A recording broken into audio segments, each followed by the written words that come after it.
Hi hello అండి. Good morning. Welcome to Queens Kitchen. ఎలా ఉన్నారు? మేమైతే చాలా బాగున్నాం. మీరు కూడా అందరూ బాగున్నారనుకుంటున్నాం. ఇవాళ మీ ముందుకి సరికొత్త రెసిపీతో వచ్చేసామండి. ఇవాళ మనం చేసుకోబోయేది ఏంటంటే అన్ని రకాల కూరగాయలతోటి కలగలిపిన దప్పలం అండి. సో ఈ దప్పలానికి మనం ఏమేమి కావాలో చూసేద్దాం. ముందుగా ములక్కాళ్ళండి. ఒక ములక్కాడ తీసుకున్నాం. అలానే ఒక అరటికాయ తీసుకున్నాం. 4 బెండకాయ ముక్కలు తీసుకున్నాం.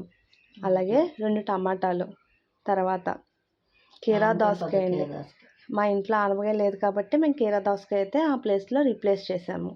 అలాగే 2 వంకాయలు, తర్వాత 4 పచ్చిమిర్చి, అలాగే ఒక చిన్న ముక్క క్యారెట్, ఒక బిగ్ సైజ్ ఆనియన్ తీసుకున్నామండి. అలాగే కంద ముక్కలు. సో ఈ విధంగా తీసుకున్న కూరగాయలన్నిటిని కూడా క్లీన్ చేసుకొని ఈ రకంగా ముక్కలుగా అయితే కట్ చేసి పెట్టుకున్నాం. తర్వాత దీనికి కావాల్సిన చింతపండు గుజ్జండి. ఒక కప్పుడు చింతపండు గుజ్జు అయితే తీసుకోవాలి. అలానే ఇవన్నీ కూడా పోపు సరుకులండి, పోపు పెట్టుకోవడానికి అనమాట.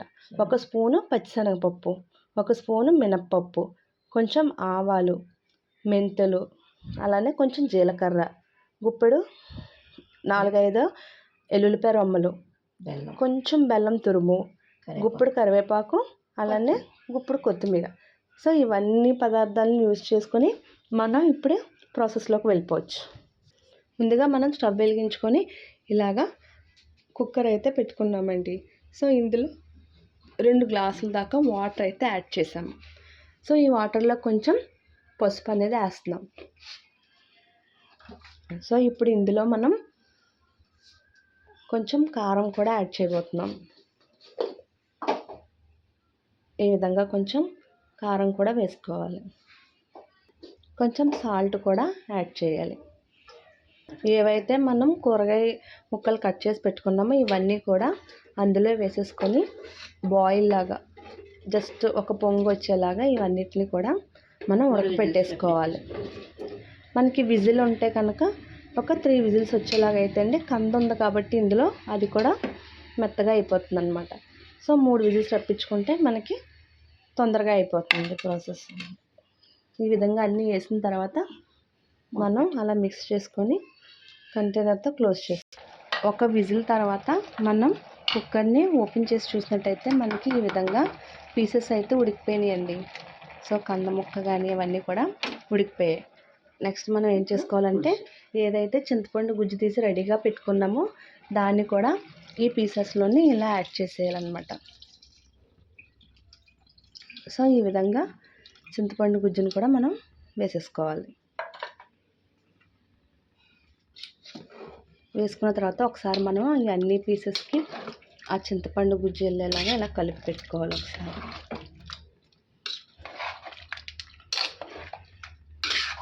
మనం ఏదైతే తురుము తీసి పెట్టుకున్నామో బెల్లం కూడా ఇప్పుడు ఈ చింతపండు గుజ్జులో యాడ్ చేయాలండి. సో ఈ బెల్లం కూడా వేసిన తర్వాత మనం అంతా ఒకసారి ఇలా కలిపేసుకొని ఒకసారి సాల్ట్ అది సరిపోయిందో లేదో కొంచెం టేస్ట్ చూసుకొని సాల్ట్ అది కూడా మిక్స్ చేసుకోవాలి.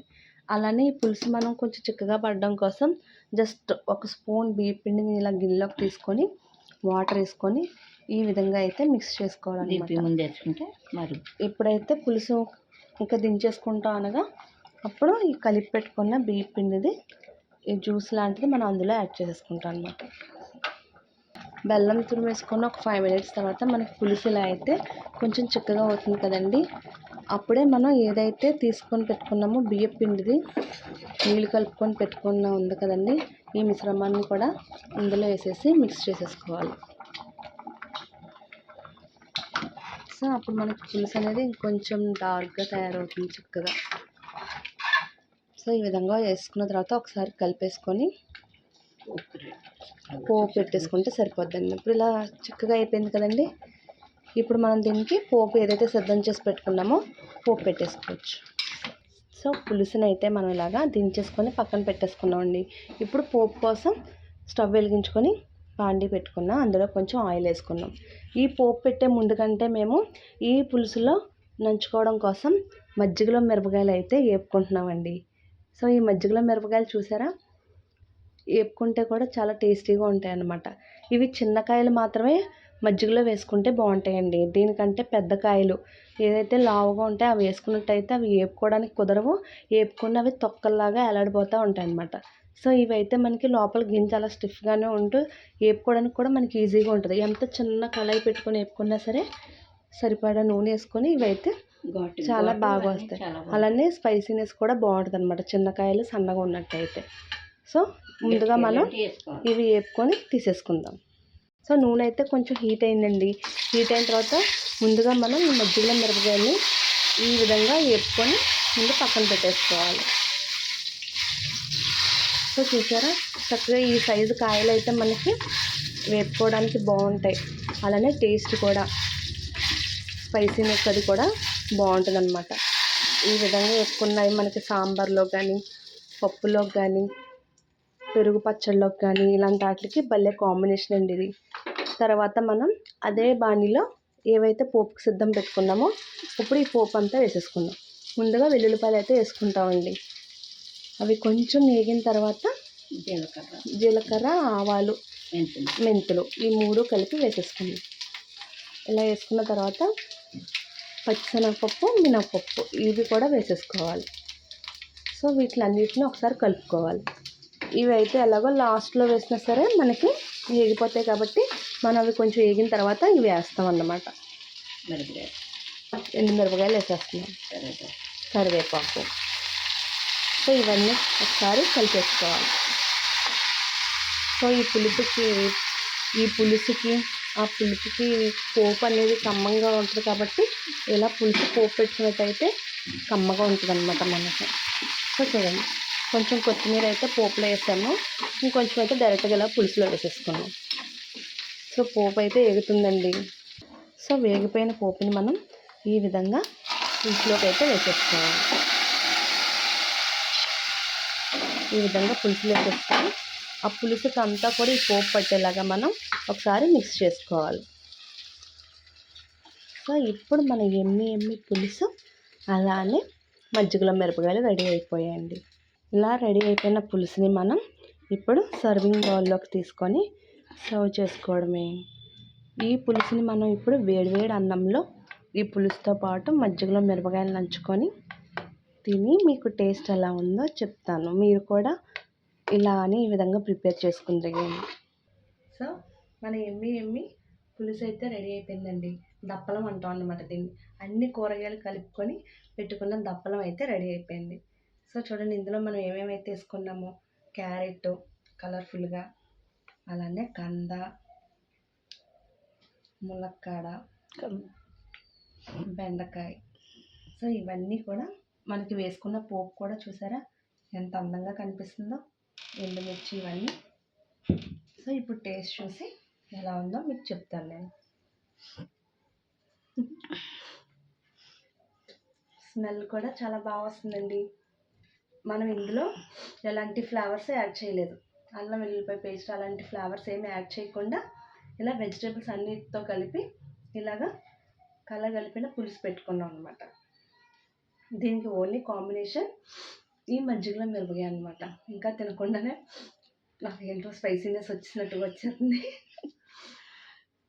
సో చూడండి ఇలాగ ఈ కంద ముక్క ఇలా పెట్టుకొని ఇలా వేడివేడి అన్నం తీసుకొని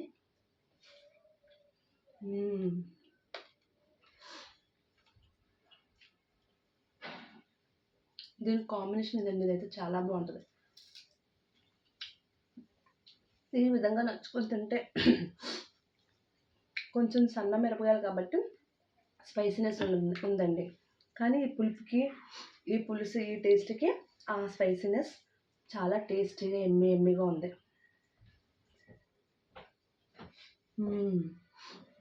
నాకైతే వదలాలనిపించట్లేదు, అందుకే ఇంకోటి కూడా పెట్టేసుకున్నా. సో మేము చేసినట్టుగానే మీరు కూడా ఈ కరగలప పులుసుని పెట్టుకొని నాకు ఎలా ఉందో కామెంట్ సెక్షన్లో కామెంట్ చేయండి. అలానే ఇప్పుడు మీకోసం ఒక హెల్తీ టిప్.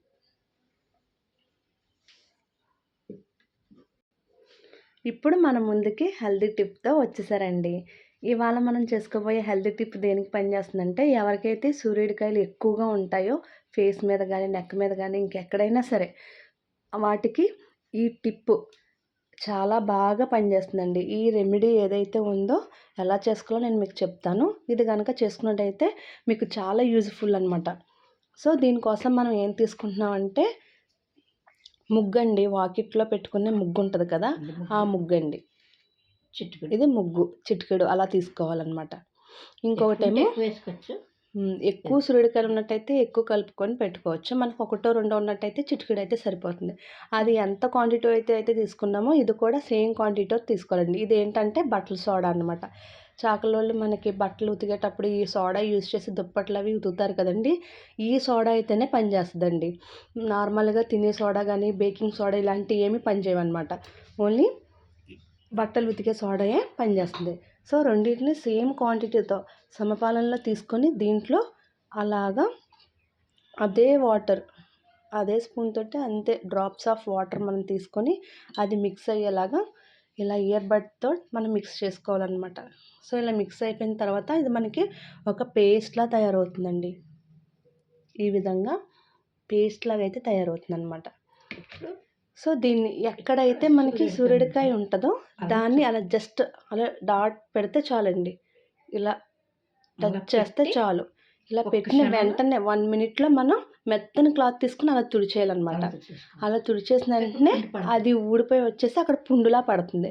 అలా పుండులా పడినప్పుడు మనం దానికి ఏదైనా ఆయింట్మెంట్ అయితే అప్లై చేసామైతే మనకి ఆ మచ్చ కూడా పోతుందండి. సో, ఇది ఇంకా అసలు మళ్ళీ ఆ ప్లేస్‌లోని ఇంకా రాదండి. వేళ్ళలో నుంచి అది పూర్తిగా మాయమైపోతుంది.